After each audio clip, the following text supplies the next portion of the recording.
하나님의 부르심과 모세의 거절의 대화 중 오늘은 두 번째 말씀을 나누도록 하겠습니다. 지난주 우리가 살펴보았던 것처럼 하나님께서 모세를 이스라엘의 구원자로 애굽으로 보내실 때 모세가 첫 번째로 거절하면서 이렇게 물었죠. 내가 누구이기에 나 같은 사람이 뭐라고 나를 보내십니까? 라고 물었었죠. 그리고 하나님이 친절하게 내가 누구인지가 별로 중요하지 않아. 내가 너와 함께 한다는 사실이 중요해 라고 말씀하시면서 모세를 설득하셨습니다. 그리고 이어서 오늘 본문을 보면 이번에는 모세가 하나님을 향하여 지난번에는 내가 누구이게 라고 물었었는데 이번에는 그럼 당신은 누구십니까? 라고 묻고 있습니다. 본문 13절입니다. 모세가 하나님께 아뢰되 내가 이스라엘 자손에게 가서 이르기를 너희의 조상의 하나님이 나를 너희에게 보내셨다 하면 그들이 내게 묻기를 그의 이름이 무엇이냐 하리니 내가 무엇이라고 그들에게 말하리이까. 모세는 히브리 민족들이 나를 보내신 분의 이름을 묻는다면 나는 무엇이라고 대답해야 합니까? 라고 질문합니다. 사실상 하나님의 이름을 묻는 것입니다. 성경을 보면 모세처럼 하나님의 이름이 무엇인지 물었던 사람들이 있었습니다. 그리고 그들에 대해 하나님은 이렇게 반응하셨습니다. 먼저 창세기 32장 29절입니다. 야곱이 말하였다. 당신의 이름이 무엇인지 가르쳐 주십시오. 그러나 그는 어찌하여 나의 이름을 묻느냐 하면서 그 자리에서 야곱에게 축복하여 주었다.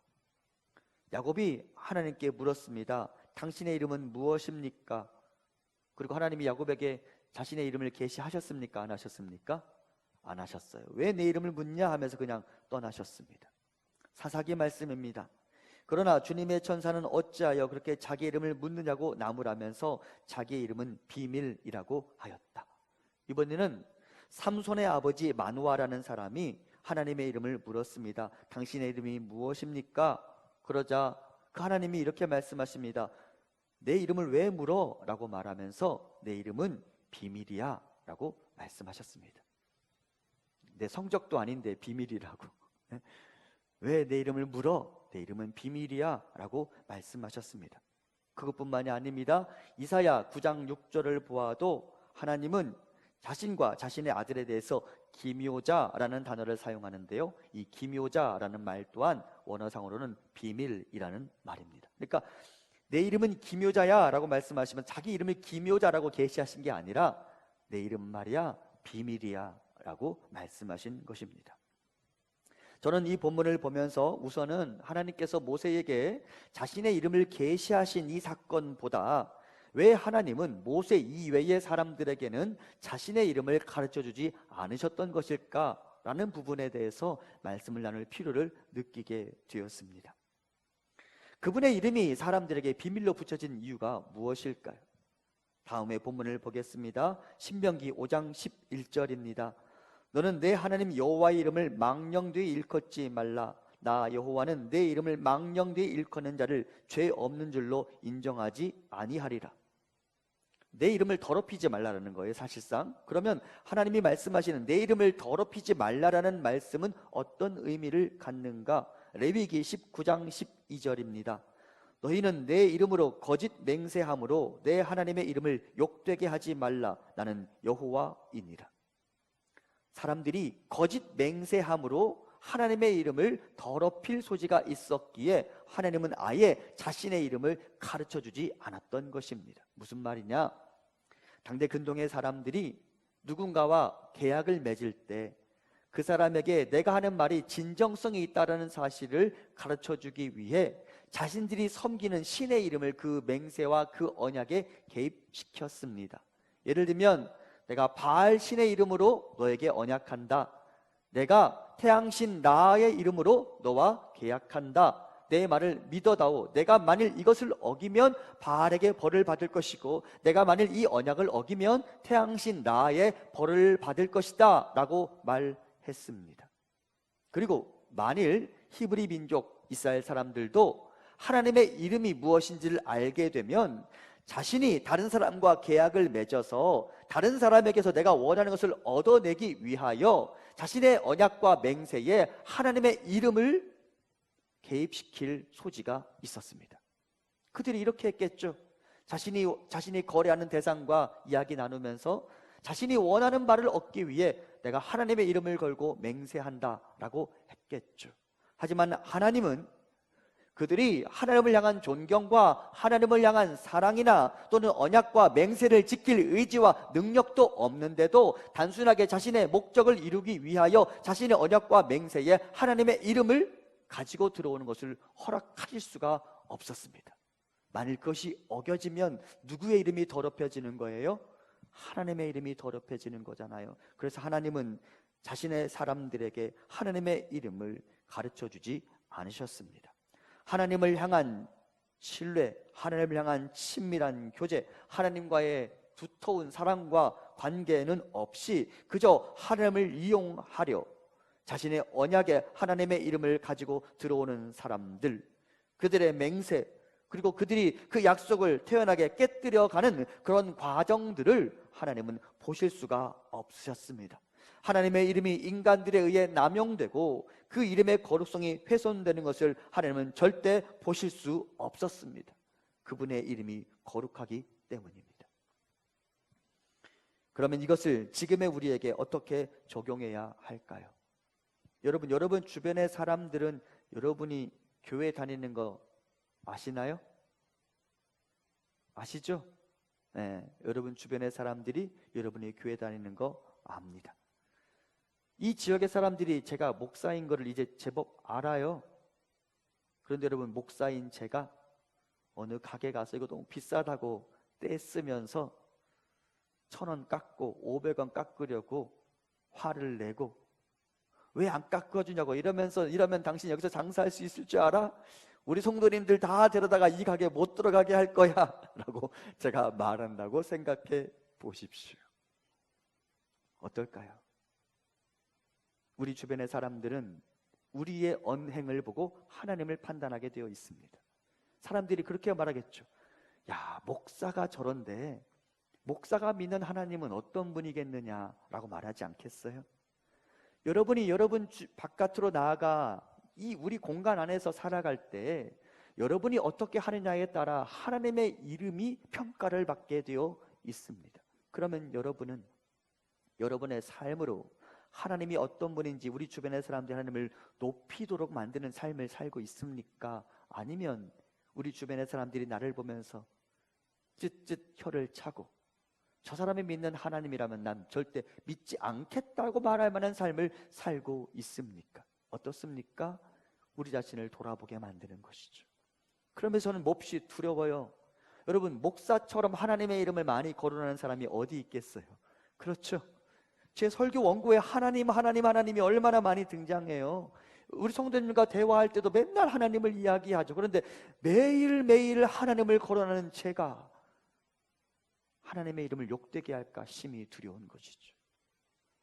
저는 이 두려움이, 이 경건한 두려움이 우리 안에 있기를 소망합니다. 우리들의 삶으로 하나님을 욕되게 하지 않는 길을 걸어갈 수 있기를 간절히 소망합니다.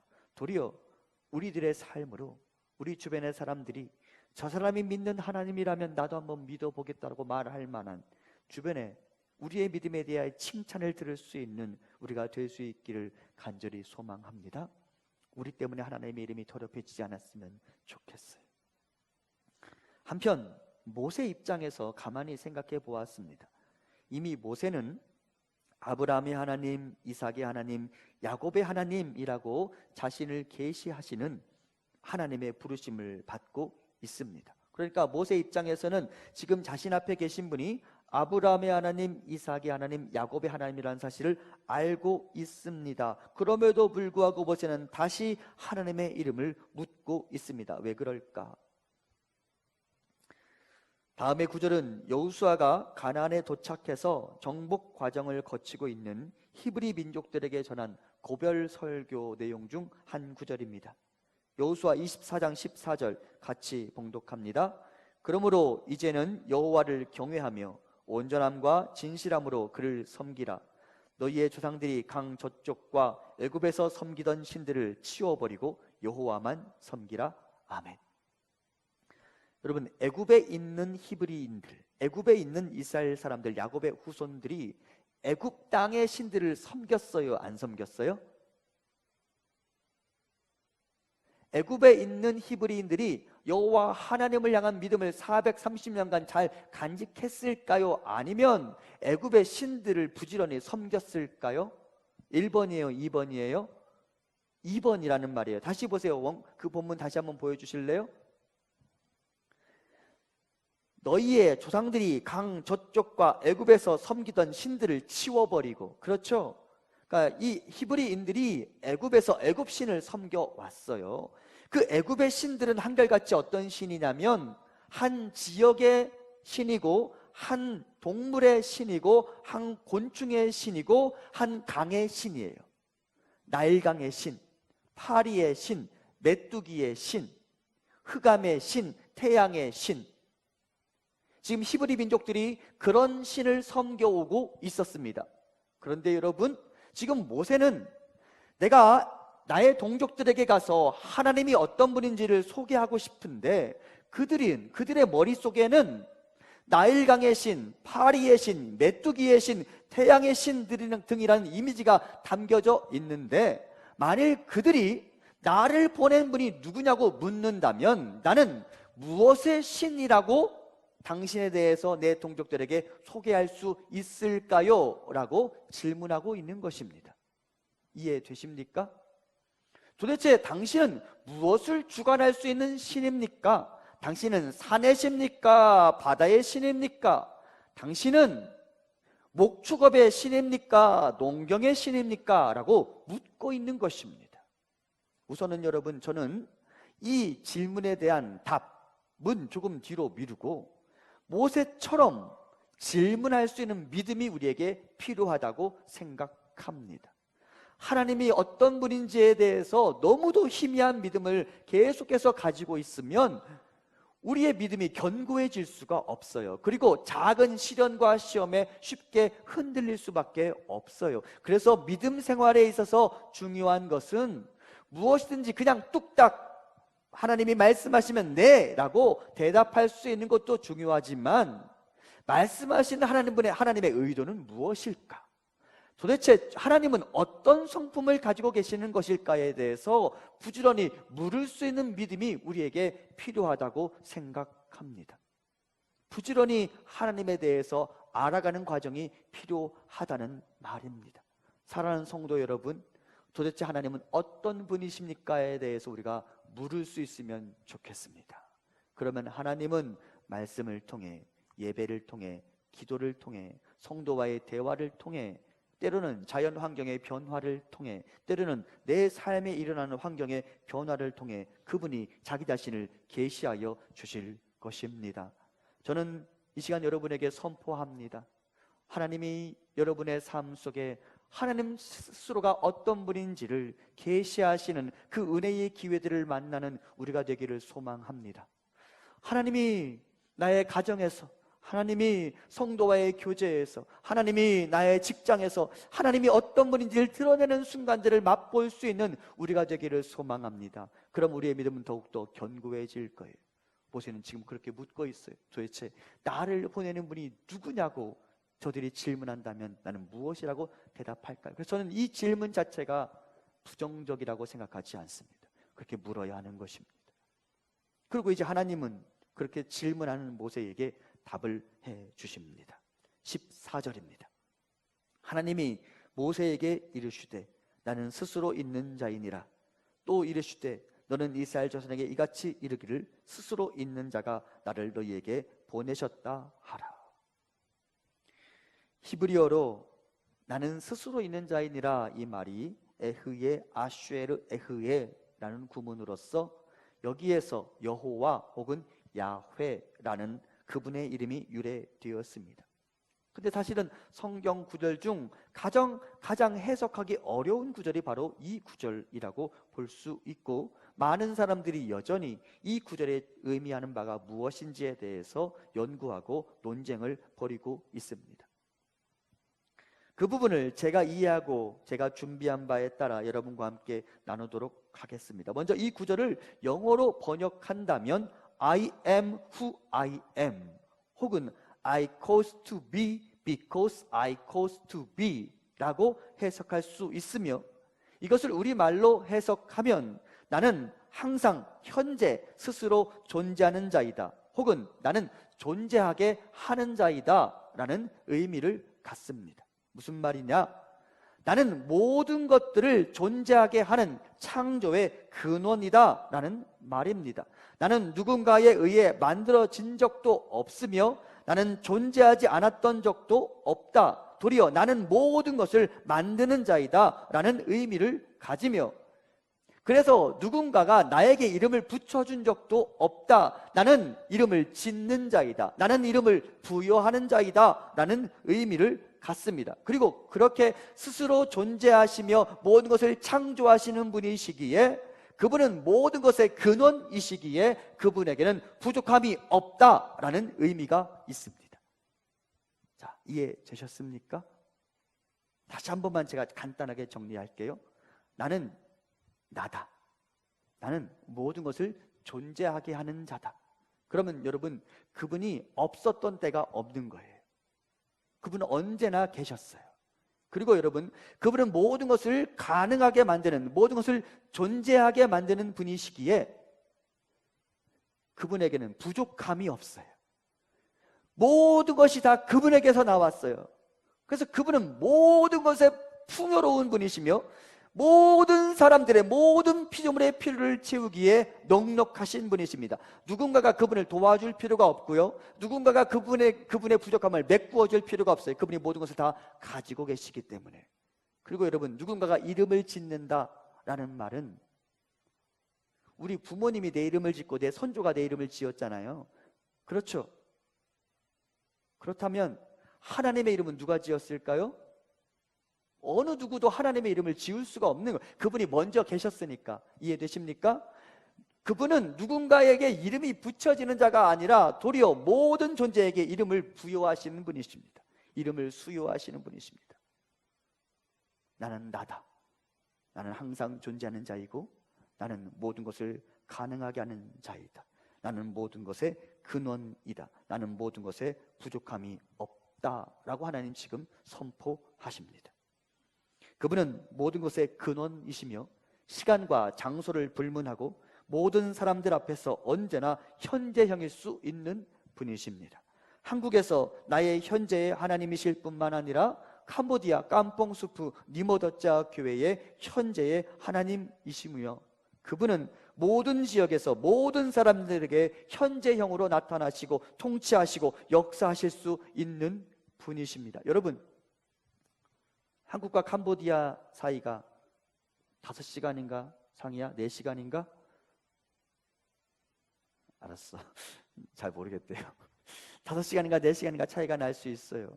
그러면 여러분, 한국에서 9시에 하나님이면 캄보디아에서도 오전 9시에 하나님이신 게 아니라, 지금 제가 여기서 한국에서 우리의 지금 하나님이시면 캄보디아에서 현재의 하나님이신 분이세요. 이해되십니까? 이해되시죠? 동시에 모든 곳에서 모든 사람들에게 나타나신 모든 사람들의 하나님, 여기에 잠깐 계셨다가 저기로 옮겨가시면서 한국에는 이전에 계셨고 지금은 캄보디아에 계신 분이 아니라 동시에 모든 사람들에게 모든 곳에서 언제나 그들 앞에 나타나실 수 있는 하나님, 신비한 일이고 위대한 일이죠. 그 하나님이 바로 우리가 섬기는 하나님이십니다. 아주 오래전 모세와 함께 하셨고 모세를 갈대 상자 속에서 지켜주셨던 그 모세의 현재의 하나님은 지금 2019년 현재 한국의 김희준을 지키시고 인도하시는 현재 저의 하나님이십니다. 하나님은 말씀하십니다. 나는 나보다 앞선 누군가가 나에게 이름을 지어준 적도 없는 모든 것의 근원이다. 너희들의 자녀들에게 어떤 기대를 갖고 이름을 짓고 그것이 이루어지기를 바랄 수 있지만 나는 너희들의 기대대로 움직이는 자가 아니라 나는 스스로 존재하며 본래부터 존재했었던 창조자이며 나는 내 의지를 가지고 스스로 움직이는 자이다. 나를 조종할 자가 없고 나를 향하여 명령할 자가 없다. 나는 명령하는 자이다. 나는 이름을 부여하는 자이다. 그렇죠?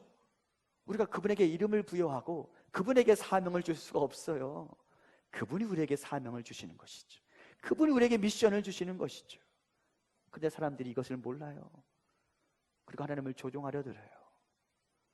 하나님 이거 하셔야 돼요 라고 말해요. 여러분, 하나님께 뭐 맡겨놨어요? 하나님이 여러분에게 빚 졌어요? 안 졌죠?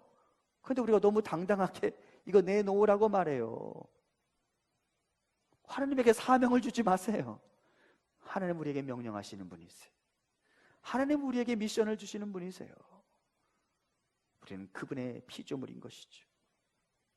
바로 이분이, 저와 여러분이 오늘 이 자리에서 예배하고 있는 하나님이십니다. 창조주이시며 온 세상 만물의 주관자이시며 그 옛날 홍해를 가르셨고 요단강을 가르셨으며 그 옛날 애굽의 왕 바로를 벌벌 떨게 만드셨던 그 과거의 하나님이 현재 오늘 저와 여러분의 하나님이십니다. 그분에게는 모든 것에 부족함이 없는 완벽함과 자족함이 있으며, 그래서 그분은 자신을 따르는 모든 사람들에게 모든 것에 부족함이 없이 그분의 것을 다 나누어 줄 수 있는 분이십니다.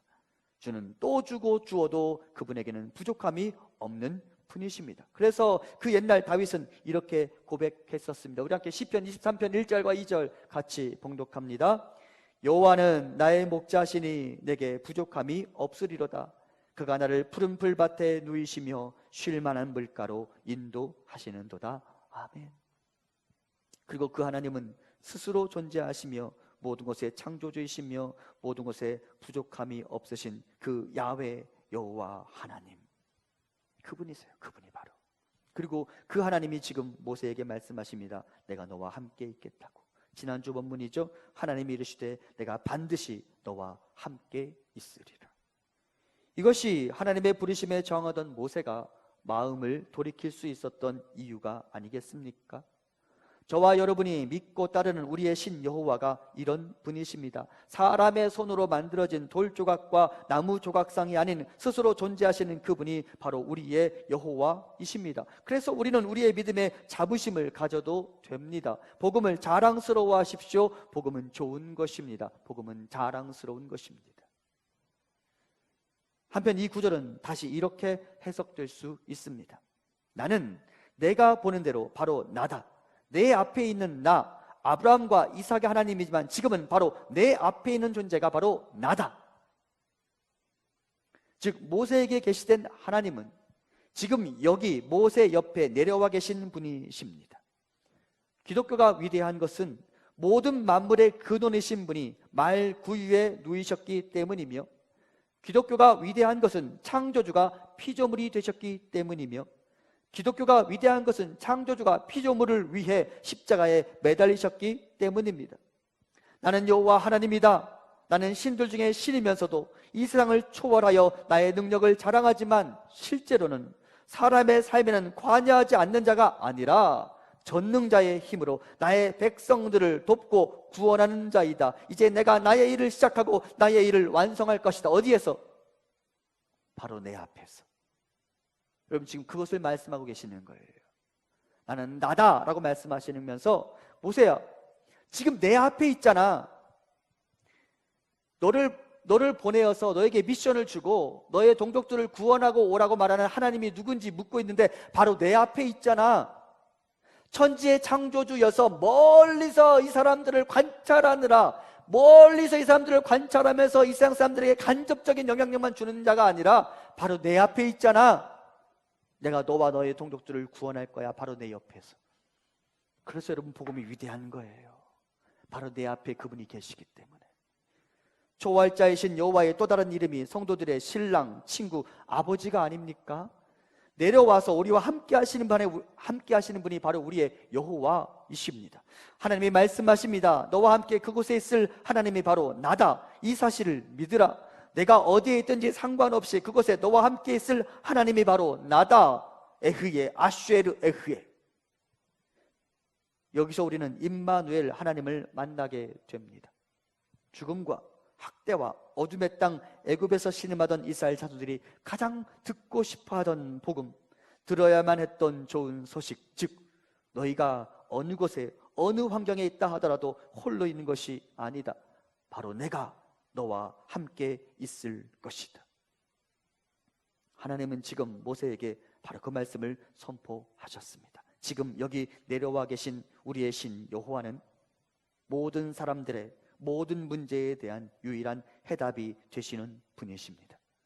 누군가가 시험을 볼 때 그 시험장의 하나님이시며, 병상에 누워있는 환우들의 하나님이시며, 실업자 신사가 된 사람들의 하나님이시며, 경영인의 하나님이시며, 종업원의 하나님이시며, 유치원 어린이의 하나님이시며, 할아버지와 할머니의 하나님이시며, 선생님과 학생들의 하나님이시며, 모든 땅과 모든 시대 속에 모든 사람들의 삶에 들어와 계신 하나님이십니다. 모든 사람들이 모든 삶의 자리에서 직접 만날 수 있는 분, 모든 사람들이 모든 삶의 자리에서 그분의 복을 경험할 수 있도록 우리 곁에 계시며 우리에게 손을 내미시는 분, 그분이 바로 우리의 여호와이십니다. 사실 성경의 사람들은 누가 하나님이신가? 라는 질문을 던지던 사람들이었습니다. 열왕기상 18장 21절 같이 봉독합니다. 엘리야가 모든 백성에게 가까이 나아가 이르되 너희가 어느 때까지 둘 사이에서 머뭇머뭇하려느냐? 여호와가 만일 하나님이면 그를 따르고 바알이 만일 하나님이면 그를 따를지니라 하니 백성이 한마디도 대답하지 아니하는지라.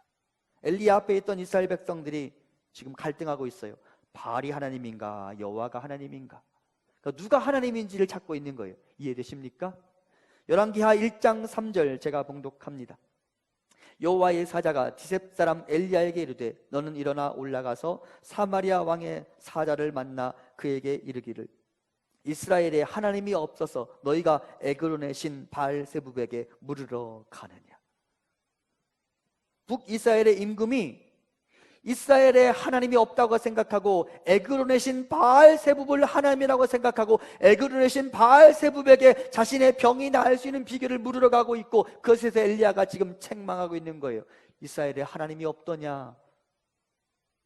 그래서 에그론의 신 바알세붑을 지금 하나님이라고 찾아가느냐? 그러니까 이 땅의 모든 사람들은 하나님이 누구인지를 물어가며 살아가고 있는 거예요. 과연 하나님이 누구이신가? 그 하나님을 만나면 내가 그분을 의지할 텐데 라고 살아가고 있는 거예요. 그것에 대해 하나님은 분명하게 선포하십니다. 여호와 내가 하나님이다. 내가 너희들의 문제를 해결할 수 있는 유일한 인생의 해결자이다. 나를 따르라. 여러분, 우리의 믿음은 그거예요. 누가 하나님이라고요? 여호와가 하나님이라고. 누가 하나님이라고요? 여호와가 하나님이라고. 모세에게 나타나셨던 그 하나님, 홍해 바다를 가르쳤던 그 하나님, 시내산에서 이스라엘 백성들에게 하나님의 백성으로서 살아가야 할 율법을 주신 하나님, 아들을 보내셔서 우리를 구원하신 하나님, 그분이 바로 여호와시라는 거예요. 바다를 가르친 그 하나님이 바로 누구라고요? 여호와시라는 거예요. 우리에게 말씀을 주시면서 이 말씀대로 살아가라 나의 자녀들아 라고 말씀하시는 바로 누구시라고요? 여호와시라고. 여호와. 지금 하나님 그것을 말씀하시는 거예요.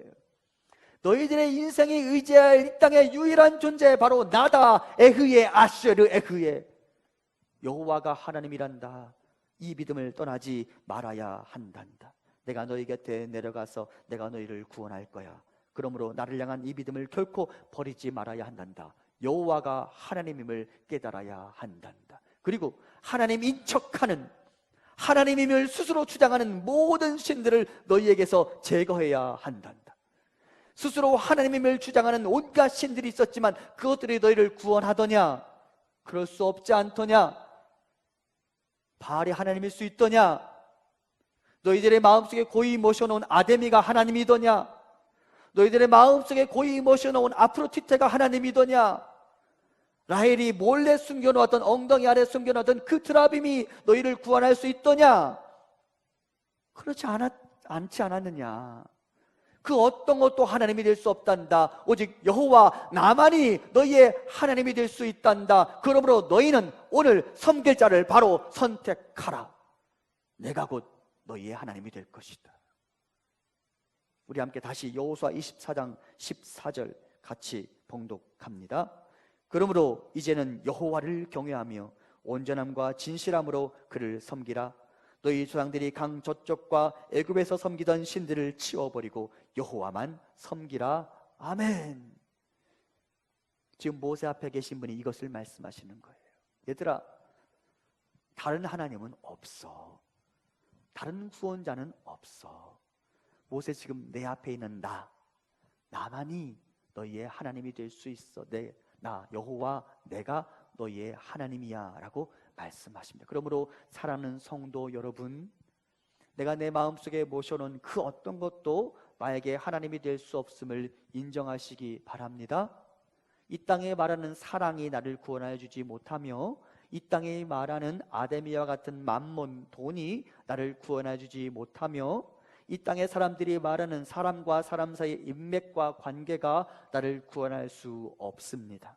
우리를 구원할 수 있는 분은 오직 온 땅 가운데 단 한 분, 여호와 한 분밖에 없습니다. 그러므로 사랑하는 성도 여러분, 여러분 마음속에 숨겨놓은, 여러분 마음속에 고이 모셔놓았던, 여러분의 엉덩이 아래에 깔고 있었던 그 모든 것들을 치워버리시기 바랍니다. 그리고 여호와 그분 한 분만 의지하는 우리가 될 수 있기를 간절히 소망합니다. 한편 하나님은 이제 모세를 보내시면서 스스로를 다시 이렇게 소개하십니다. 오늘 보면 15절입니다. 하나님이 또 모세에게 이르시되 너는 이스라엘 조상에게 이같이 이르기를 너희 조상의 하나님 여호와 곧 아브라함의 하나님, 이삭의 하나님, 야곱의 하나님께서 나를 너에게 보내셨다 하라. 이는 나의 영원한 이름이요 대대로 기억할 나의 칭언이라. 하나님이 사실상 모세가 하나님의 이름을 부를 때 내 이름은 말이야 라고 말씀하시며 아브라함과 이삭과 야곱의 하나님이라고 말씀하셨습니다. 모세 입장에서 가만히 이 구절을 생각해 보았습니다. 여러분, 야곱 가문이 애굽에 내려갈 때 몇 명이 내려갔어요? 성경에 원래 애굽에 있었던 사람들의 숫자에 따라 조금씩 다르지만 70명 정도라고 볼 수 있어요. 근데 지금 이스라엘은 몇 명이 되었을까요? 200만 명이 됐어요. 여러분, 70명의 하나님과 200만 명의 하나님이 같을 수 있어요? 70명을 책임지는 사람과 200만 명을 책임지는 사람이 같을 수 있어요? 모세가 이제 그걸 묻고 싶었어요. 하나님이 지금 자꾸 아브라함과 이삭과 야곱의 하나님이라고 말씀하시는데 70명을 돌보시는 능력이 당신에게 있을 수 있다는 건 제가 그럼 인정합니다. 그러면 200만 명의 사람도 책임질 수 있으세요? 라고 묻고 싶었겠죠. 저처럼 생각하는 사람들도 있겠죠. 그렇죠. 당신은 70명을 주관할 수 있는 분이십니까? 당신의 능력은 거기까지입니까? 혹시 200만 명도 책임질 수 있습니까? 라고 묻고 싶었을 거예요. 그리고 하나님이 다시 말씀하십니다. 아브라함과 이삭과 야곱의 하나님이 나를 너희에게 보낸다라고 내 백성들에게 이야기하라. 그리고 모세가 천천히 다시 아브라함의 하나님은 어떤 하나님이고 야곱의 하나님은 어떤 하나님인지를 묵상하게 되었을 거예요. 여러분, 아브라함의 하나님이 어떤 분이십니까? 아브라함의 삶의 하나님이 자기 자신의 이름을 이렇게 계시하셨죠. 여호와 이레. 그렇죠? 여호와 이레. 언제 나타났어요? 아브라함이 자기의 아들을 하나님께 드리기 위해 모리아산에 올라갔습니다. 하나님의 말씀에 순종하며 그대로 하겠습니다 하고 아멘하고 눈물을 삼키며 그 아들을 제단 위에 올려놓았습니다. 그리고 그 아이를 죽이려고 칼을 들고 내리치려 합니다. 그때 하나님이 스탑 하셨죠. 그리고 그 아이를 대신할 제물을 먼저 준비하셨죠. 모세가 깨달았습니다. 하나님 어떤 분이신가?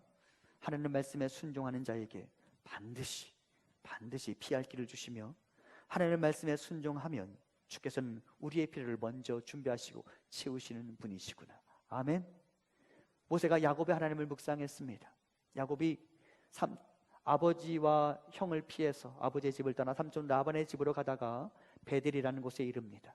하나님께서 그 베델에서 나타나셨죠. 그렇죠? 사닥다리 아래서 나타나셨어요. 그리고 야곱에게 말씀하시죠. 내가 반드시 이곳에 돌아오게 되리라. 그리고 야곱이 삼촌 라반의 집에 20년 동안 살았습니다. 그리고 어떻게 되었어요? 그것을 죽었어요? 아니에요. 안전하게 다시 가나안에 도착할 수 있었습니다. 모세가 깨달았습니다. 야곱의 하나님, 반드시 다시 돌아오게 되리라고 말씀하신 그 하나님이 오늘 나를 보내시는구나. 우리가 안전하게 다시 가나안에 도착할 수 있겠구나. 모세가 묵상하게 되었죠. 더불어 모세가 요셉의 하나님을 묵상했을 거예요. 요셉의 하나님 어떤 분이세요? 애굽의 종으로 팔려갔어요. 그렇죠? 애굽의 종으로 팔려갔던 그가 하나님께서 그와 함께 하심으로 애굽의 총리가 되었어요. 지금 히브리 민족들이 애굽에서 어떤 삶을 살고 있어요? 무슨 신분으로 살고 있어요? 종으로 살고 있어요. 하지만 하나님께서 그들의 선조 요셉과 함께 하셔서 요셉의 삶을 역전시키셨던 것처럼 지금 종으로 살고 있는 우리에게 하나님이 개입하시면, 여호와께서 나타나시면 우리의 삶이 바뀔 수 있겠구나라고 모세가 묵상하게 되었어요. 그리고 이제 생각하게 되었죠. 아브라함의 하나님, 야곱의 하나님, 요셉의 하나님, 이거면 되는구나. 이거면 우리는 그분의 능력과 그분의 힘으로 다시 우리의 땅 가나안에 도착할 수 있겠구나라는 사실을 모세가 깨닫게 된 것이죠. 이분이라면 히브리 민족 전체를 책임질 수 있겠구나. 모세가 전설 속의 하나님, 언약 속에만 존재하셨던 그 하나님을 지금 자기 앞에서 불타는 떨기나무 가운데서 만나게 됩니다. 400여 년의 시간을 거슬러 올라가서 조상들의 이름을 먼저 거론하시는 하나님을 보면서 그 하나님이라면 우리를 구원하실 수 있겠구나라는 사실을 깨닫게 됩니다. 그분이 모세에게 말씀하셨죠. 내 백성을 내가 구원하겠다고. 그리고 모세에게 믿음이 생깁니다. 이분이라면 할 수 있겠다. 우리 선조들의 구체적인 일상에 개입하셨던 이분이라면 하실 수 있겠다. 그렇게 모세는 전설 속에 남아있던 하나님을 바로 지금 내 앞에서 만나게 되었고 그분에 대한 믿음을 갖게 되었습니다. 여러분, 그래서 누군가에 의해 듣게 되는 하나님, 어떤 믿음의 선배들의 이야기, 간증 속에만 등장하는 그 하나님이 아니라 지금 내가 내 앞에서 만나는 하나님이 중요한 거예요. 이해되시죠? 어떤 권사님의 하나님, 어떤 목사님의 하나님에 대해서 듣는 것뿐만 아니라 지금 내가 내 앞에서 그 하나님을 만나는 게 중요한 거. 모세는 전설 속에, 언약 속에 등장했던 그 하나님을 지금 자기 앞에서 만났어요. 그리고 하고 깨닫게 된 거예요. 내가 내 눈으로 그분을 보는 게 너무나 중요한 거예요. 우리 함께 욥기 42장 5절 같이 봉독합니다. 내가 주께 대하여 귀로 듣기만 하였사오나 이제는 눈으로 주를 배움나이다. 아멘. 욥이 이 고백과 함께 자기 자신의 모든 의문과 모든 두려움이 다 사라져 버렸어요. 자기 눈으로 그분을 만나고 나서. 사랑하는 성도 여러분, 나의 믿음이 희미해질 때마다 아브라함의 하나님, 야곱의 하나님, 요셉의 하나님, 다윗의 하나님, 베드로의 하나님, 사도 바울의 하나님을 묵상하시기 바랍니다. 전설 속의 하나님이 아닌 실제 나의 믿음의 선배들의 삶에 개입하셨던 그 하나님을 묵상하다 보면 오늘 내가 여기에서 나의 하나님을 만나게 될 것입니다. 모세는 그렇게 깨달았거든요.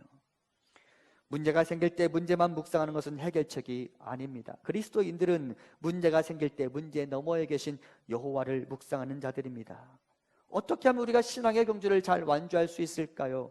히브리서 12장 1절과 2절 같이 봉독합니다. 이러므로 우리에게 구름같이 둘러싼 허다한 증인들이 있으니 모든 무거운 것과 얽매기 쉬운 죄를 벗어버리고 인내로써 우리 앞에 당한 경주를 하며 믿음의 주요 또 온전하게 하시는 인 예수를 바라보자. 아멘. 어떻게 하면 우리가 경주를 완주할 수 있느냐? 2절 누구를 바라보자?